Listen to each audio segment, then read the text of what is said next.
जय श्री राम। भगवान श्री राम, जिनका जन्म ही रावण जैसे दुराचारियों के अंत के लिए हुआ था, रघुकुल वंश में राजा दशरथ और माता कौशल्या के राजमहल में ज्येष्ठ पुत्र के रूप में उनका जन्म हुआ। उन्होंने शिव धनुष पर प्रत्यंचा चढ़ाकर माता सीता के साथ विवाह किया। जब राजा दशरथ के बाल पकने लगे, तब उन्हें लगा कि अब अपने पुत्रों में से किसी एक को नया राजा घोषित करना होगा। तब उन्होंने अपने ज्येष्ठ योग्य पुत्र श्री राम को नए राजा के रूप में चुना। तब दासी मंथरा के द्वारा भड़काए जाने पे माता कैकेयी ने राजा दशरथ से अपने 2 वचनों को मांगा, जो कि राजा दशरथ ने उन्हें वर्षों पूर्व देने का वादा किया था। माता कैकेयी का पहला वचन उनके पुत्र भरत के लिए राजगद्दी और दूसरा राम को 14 वर्ष का वनवास। उस समय रघुकुल की पुरानी रीति चली आ रही थी, प्राण जाए पर वचन न जाए। भगवान राम ने सहज ही ये स्वीकार कर लिया। इससे उन्होंने यह संदेश दिया कि चाहे कितनी भी कठिन से कठिन परिस्थिति आ जाए, उसमें हमें खुश रहना चाहिए। मतलब दुख के समय दुख भी नहीं करना चाहिए और प्रसन्नता के समय अधिक प्रसन्नता भी नहीं करनी चाहिए। तथा मनुष्य का जन्म ही हुआ है संघर्षों से लड़ते हुए अमर पद को प्राप्त करने के लिए। भगवान बिना जन्म लिए ही सब कुछ करने में समर्थ हैं, फिर भी वह जन्म लेकर ही सब कुछ क्यों करते हैं? क्योंकि वह मनुष्य को धर्म विरुद्ध कर्म करने से रोकते हैं। जब तक वह मनुष्य के बीच में किसी रूप में नहीं होते, मनुष्य उनके अस्तित्व से अनजान होकर अभिमानी हो उठता है। जब भरत जी को यह ज्ञात हुआ कि अब राजगद्दी उन्हें मिल गई है, तब उन्होंने उस राजगद्दी को खुद उस पे बैठना अस्वीकार करते हुए भगवान श्री राम की चरण पादुका को राजगद्दी पर रख कर ही अयोध्या का राजकाज संभालना स्वीकार किया। लक्ष्मण जी ने भगवान राम के साथ वन में जाना स्वीकार किया। लक्ष्मण भरत शत्रुघ्न जैसे भाई, सीता जैसी स्त्री और श्री राम जैसा बेटा। धन्य हो ऐसे रघुकुल के खजाने।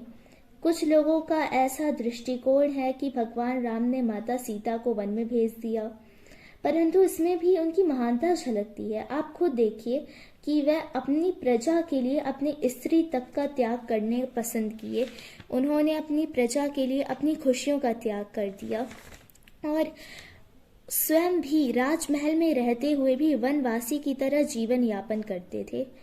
मतलब उनके पास वो चाहते थे तो राजमहल में अपनी सुख वैभव आराम से रह सकते थे, उनको क्या तकलीफ थी। पर उन्होंने माता सीता के दुख को देखते हुए स्वयं भी राजमहल में रहते हुए जैसे एक वनवासी रहता है, उस तरह से अपना जीवन यापन करना शुरू किया।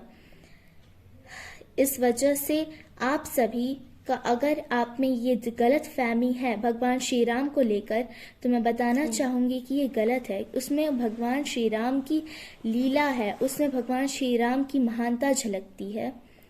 आप सभी को अयोध्या में स्थित राम मंदिर की बहुत बहुत बधाइयाँ। जय श्री राम। नगरी हो अयोध्यासी,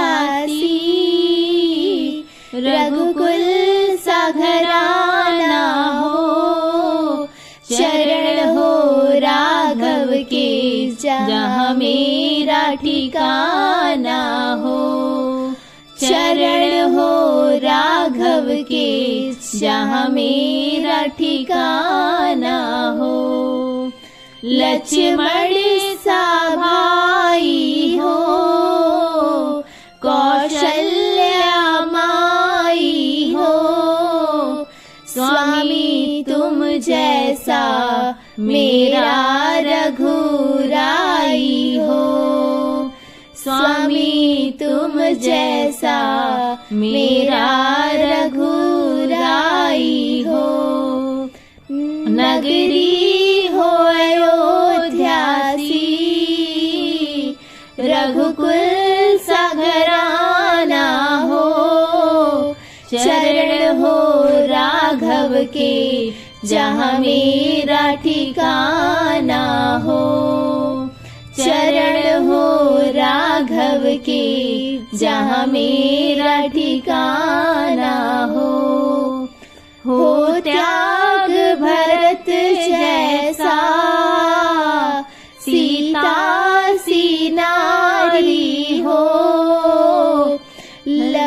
कुश के जैसी संतान हमारी हो। लव कुश के जैसी संतान हमारी हो। नगरी हो अयोध्यासी रघुकुल सा घराना हो। चरण हो राघव के जहाँ मेरा ठिकाना हो। चरण हो राघव के जहाँ मेरा ठिकाना हो। श्रद्धा हो श्रवण जैसी सबरी सी भक्ति हो। हनुमत के जैसा निष्ठा और भक्ति हो। हनुमत के जैसा निष्ठा और भक्ति हो। मेरी जीवन नैया हो प्रभु राम खेवैया हो। राम कृपा की सदा मेरे सर पर छाया हो। राम कृपा की सदा मेरे सर पर छाया हो। नगरी हो अयोध्यासी रघुकुल सा घराना हो। जय श्री राम।